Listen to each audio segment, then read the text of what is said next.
सोचिए, एक ऐसा आदमी जो दिन में करोड़ों की बिजनेस मीटिंग्स करता था और रात को शैंपेन पार्टीज में झूमता था, जिसकी एयरलाइन को कभी इंडिया की शान कहा जाता था, उसने एक दिन अचानक बिना किसी को बताए 9,000 करोड़ रुपए का घोटाला किया और फिर यूके भाग गया जैसे हवा में घुल गया हो। यह है विजय माल्या की कहानी, जिसे कभी लोग किंग ऑफ गुड टाइम्स कहते थे, लेकिन आज उसका नाम सुनते ही लोग कहते हैं किंग ऑफ स्कैम्स।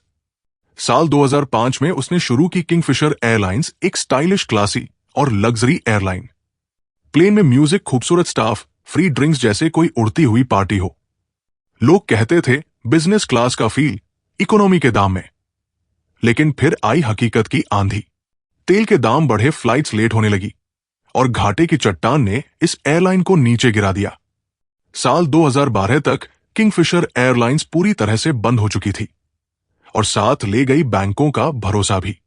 जब सीबीआई ने जांच शुरू की तो खुलासा हुआ कि विजय माल्या ने देश के 13 बड़े बैंकों से करीब 9,000 करोड़ रुपए का लोन लिया और बदले में जो सिक्योरिटी दी वो या तो नकली थी या फिर झूठी वैल्यू पर आधारित।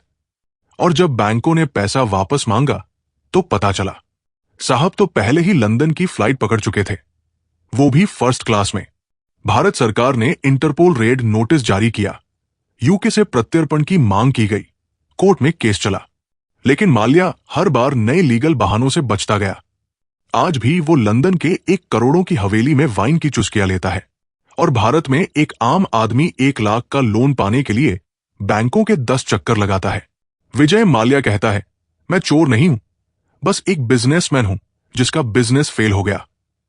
लेकिन सवाल यह है, अगर यह सिर्फ एक फेल्योर था तो 9,000 करोड़ का पैसा कहाँ गया?